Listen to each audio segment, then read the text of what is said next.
I've been exploring the Capital One Quicksilver Secured Rewards credit card for a while now, and this video is my honest and unbiased review. I cover key features, perks, risks, fees, and real-world usability so you can clearly decide if this credit card fits your needs before applying. The idea behind this card is pretty simple. It's a secured credit card designed for people with limited or damaged credit, but it tries to behave more like a regular rewards card. You put down a refundable security deposit, usually starting at $200, and that becomes your credit limit. From there, you use it like a normal credit card while building your credit history. The biggest advantage here is the reward structure. Unlike many secured cards that offer nothing back, this one earns unlimited 1.5% cashback on every purchase. That's the same flat rate offered on the regular Quicksilver card, which makes it one of the more rewarding secured cards on the market in 2026.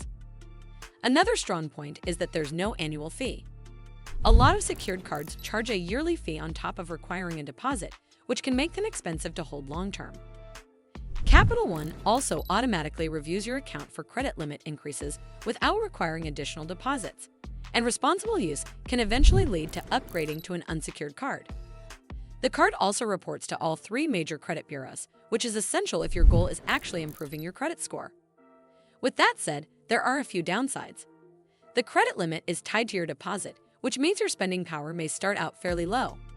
The variable APR is also high, which is typical for cards aimed at credit builders, so carrying a balance can get expensive quickly. And while the 1.5% cashback is solid, there's no welcome bonus or intro APR offer like you might see on unsecured cards. Overall, the Capital One Quicksilver Secured Rewards credit card stands out because it combines credit building with real rewards and no annual fee. In short, if you need a secured card in 2026 and want something that doesn't feel overly restrictive, this one remains one of the better options available. Well, that's all for this video. I hope you found this video helpful. And if you did, make sure you give this video a super thanks by clicking on the heart icon to help support the channel, and don't forget to hit the subscribe button. We'll see you in the next one.